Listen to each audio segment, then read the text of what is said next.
잠깐 하게 되는데요.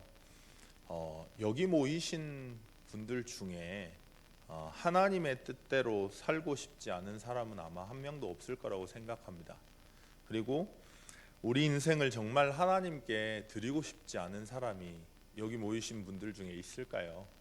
그리고 정말 이론이 아니라 문제 앞에서, 이익 앞에서, 그리고 갈등 앞에서 복음을 믿음으로 고백하고 그 복음이 우리의 신앙이 되기를 소원하지 않는 사람은 아마 없을 거라고 생각합니다. 정말 우리에게 주신 은혜를 알고 그리스도의 은혜를 알고 그 구원의 가치를 알았다면요, 아마 그렇게 살고 싶지 않은 사람 아무도 없을 겁니다.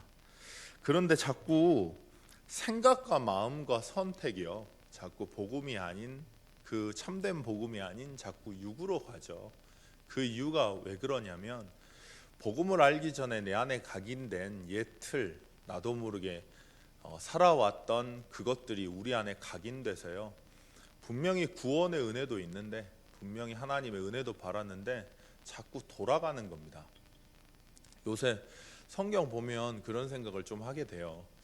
베드로가 주를 위해 죽겠다고 말을 했던 그 베드로인데요, 예수를 부인하고 저주한 후에 새벽닭이 3번 웁니다. 근데 그렇게 하고 나서 새벽닭이 딱 울면서 예수님이 그 전날 한 이야기가 그제서야 생각이 나는 거예요. 내가 주를 위해서 죽겠다고 하니까 예수님이 네가 새벽닭이 울기 전에 3번 나를 부인할 거다 라고 했던 말씀이 그제서야 생각나서 오열합니다. 통곡합니다. 저는 그 심정 이해할 것 같아요.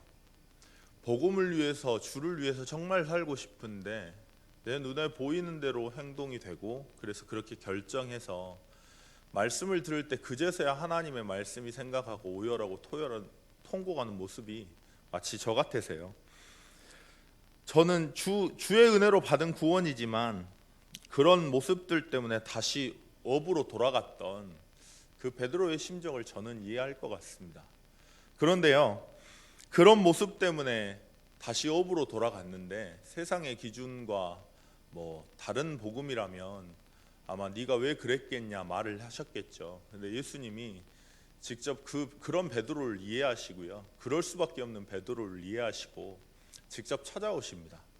그 주의 사랑이 너무 감사해서 한 번씩 그런 생각을 하게 됩니다. 참 은혜구나, 이런 생각을 하게 되는데요, 내 모습과 내 꼬라지, 내 선택으로는요 하나님 앞에 의로울 수 없는 나인데, 사단에게 속아서 하나님을 떠나 자꾸 제가 죄인된 상태가 되니까요 절대 의로운 행동을 할 수가 없더라고요. 근데 그럴 수밖에 없는 나를 이해하시고 하나님께서 인간의 몸을 입고 직접 이 땅에 그리스도로 오셨습니다. 우리의 영적인 상태는 부족하지만, 우리의 결단은 흔들릴 수밖에 없지만, 우리는 복음적으로 살고 싶지만 복음적으로 살 수 없는 존재지만, 자꾸 되돌아가는 존재지만, 그렇기 때문에 변하지 않는 그리스도로 오셔서 이 땅에 그 그리스도의 약속으로 모든 것을 이루신 그 하나님의 사랑이 기억나서요 한 번씩 너무너무 감사한 것 같아요. 그 하나님이 우리와 함께 하신다 약속하시고, 그리스도로 인해 의롭게 하나도 없는데 그리스도로 인해서 의롭다고 칭의하신 하나님께 너무 감사합니다. 정말 복음을 가지고 있다면요, 그리고 그 복음으로 내 인생이 치유되는 과정 속에 있는 사람이라면 정말 사람이 이해되는 것 같습니다. 시달리는 사람, 영적 문제로 무너진 사람을 보더라도요 그렇게 말할 수가 없는 것 같아요.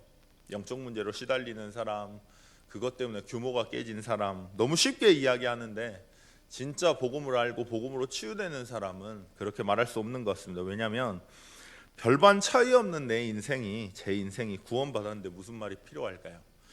사단은요 자꾸 눈에 보이는 거, 복음 아닌 다른 것에 주목하게 합니다. 왜 참된 복음이 필요할까요?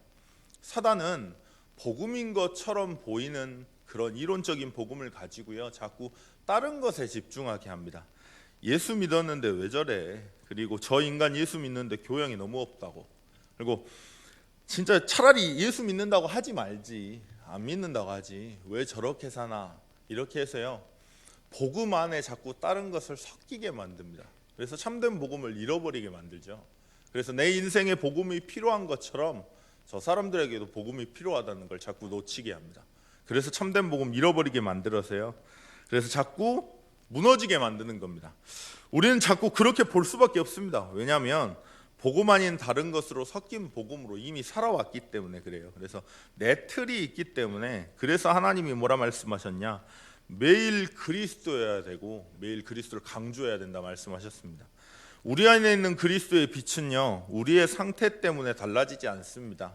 그리고 우리 안에 있는 빛은 완전하기 때문에 우리 안에 참 주인이신 그리스도께서는 우리를 오늘도 하나님의 말씀대로, 하나님이 원하는 그 모습대로 성화시켜 가고 계십니다. 그래서 우리가 해야 될 건요, 다른 게 아니고요, 완전한 그리스도의 빛 안으로 들어가는 겁니다. 그게 뭐냐면 그게 예배입니다. 다른 게 예배가 아니고요, 그게 번제단이었습니다. 희생제사였고요.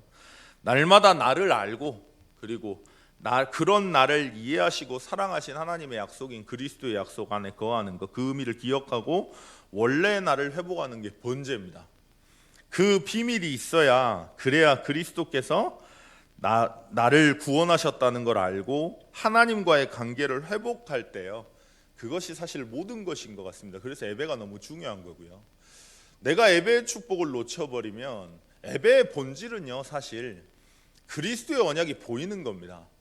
왜 날마다 희생제사를 드리라고 했을까요? 왜 번제라고 했을까요? 날마다 복음이 아니면, 그리스도의 사랑이 아니면 살 수 없는 나를 알고 나 대신에 죽으신 그 그리스도의 사랑을 기억하라는 겁니다. 그 사랑을 기억할 때 옛 틀로 빠졌던 내 모든 것들이요, 참된 복음으로, 복음의 눈으로 바뀌어지는 것 같습니다. 그 비밀을 누리라고 하나님은 번제라고 이야기를 하셨습니다. 왜 일제히 이 비밀을 알 때요, 왜 하나님께서 일제히 예루살렘에 모이게 하셨는지가 보이겠죠. 오직 그리스도여야 함을 알고 오직 여호와 한 분이어야 된다는 걸 확인하고 누리고 전달하기 위해 하나님은 성전을 세우셨습니다. 근데 요새 교회가 어떻습니까? 복음 이야기하는데 복음적이지 않죠. 저도 마찬가지입니다. 복음 이야기하는데 제 삶과 제 마음과 제 생각과 제가 붙잡는 건요, 복음이 아니에요. 그러니까 시간이 지나고 세월이 지나니까 교회 자체가 참된 복음을 잃어버리고 섞인 복음이 돼버리는 겁니다. 근데 그걸 정말로 아는 사람이라면, 매일 그래서 하나님과의 관계를 회복하고 매일 그리스도의 약속을 기억하는 그 사람이라면 왜 하나님이 모이게 했는지, 왜 성전이 중요한지를 알 겁니다. 그러면 어떻게 될까요? 당연히 원네스가 되는 거죠. 당연히 그냥. 왜냐하면 관심이 거기 있으니까요. 사람은 어디에 관심이 있느냐에 따라서 생각이 되고요, 그리고 내 행동이 나옵니다. 근데 정말로 성전이 귀하게 보인다면 그냥 성전이 아니라 우리가 단순히 모인다가 아니고요, 그 복음을 회복하게 하기 위해 하나님은 우리를 모으셨습니다. 그 복음을 누리게 하기 위해 하나님은 우리를 준비하셨습니다. 그 복음을, 시대가 지금 참된 복음 잃어버리고요, 그리고 복음적이지 않고 자꾸 다른 것을 가지고 다른 것을 섞어버리는데, 그걸 잘 알고 하나님은 이 시대에 다른 것으로 안 되니까, 다른 것으로 불가능하니까, 내 의로는 의롭지 않은 인생 아닙니까? 불가능하니까 그 참된 복음 회복하라고 우리에게 많은 문제들, 드러난 문제를 주시고 그 안에 있는 영적인 상태 판을 뒤집어서 정말로 복음의 가치를 알고 그 비밀을 누리고 전달하라고 하나님은 하나님의 말씀을 대언하는 성전을 주셨습니다. 그걸 정말로 안다면 당연히 원네스 할 수밖에 없겠죠. 그래서 이스라엘 민족들이 그 사실을 알고 공사할 인력도 자재도 준비한 겁니다. 그리고요, 원네스 했고요. 성전지대가 세워지니까 감격으로 울고, 그리고 너무 곡조의 눈물 때문에 또 울고, 알 수 없을 정도로 그만큼 몰입이 됐다는 거겠죠. 그만큼 관심이 거기 있었다는 거겠죠. 그래서 착공 예배를 드리고 실제 공사에 착수했습니다. 성전이 뭡니까? 그래서 성전은 다른 곳이 아니고요, 다른 게 아닙니다. 그리스도여야만 하는 이유를 알고 하나님과의 만남이 회복되고, 그리고 그 비밀을 누리고 하나님과 교제하며 하나님의 은총을 입은 그리스도의 센틀로 인도받는 겁니다. 하나님의 말씀으로요. 그 사실을 기억하고 날마다 그래서 하나님과 교제하는 거죠. 저는 이게 제 의라고 말하면은 말할 수 없겠는데요, 저는 그랬으면 좋겠어요. 참소만교회 모든 성도님들이 누군가를 이렇게 말하고 누군가를 정죄하기보다는 내가 거기에 잡혀있는 나를 보고, 그리고 내 예틀을 빨리 보고, 그래서 그리스도밖에 없음을 고백하고 그리고 그 그리스도 안으로 들어가서 진짜 하나 되는 축복 누렸으면 좋겠습니다. 그게 아마 하나님이 우리에게 원하시는 거 아닐까요? 그게 하나님이 우리에게 가장 원하시는 건 것 같습니다. 그래서 여기 모인 분들의 마음이 아마 처음 말한 것처럼 하나님 앞에 정말 서고 싶으실 거예요. 오늘 새벽 예배 들으시는 분들의 모든 마음이 진짜 복음을 위해서 내 일생 던지고 싶을 겁니다. 근데 자꾸 내 생각과 마음이 그쪽으로 안 가잖아요. 그래서 하나님은 그리스도를 보내셨기 때문에 오늘 참된 성전의 비밀이, 참된 번제의 비밀이 그 축복이 회복되는 시간이 되기를 예수 그리스도 이름으로 축원드리겠습니다. 오늘 잠깐 기도해 보는 건 어떨까요? 다른 게 아니라 하나님, 오늘 나는 정말 복음을 선택하고 있습니까? 나는 정말 하나님이 원하시는 참된 복음을 붙잡고 있습니까?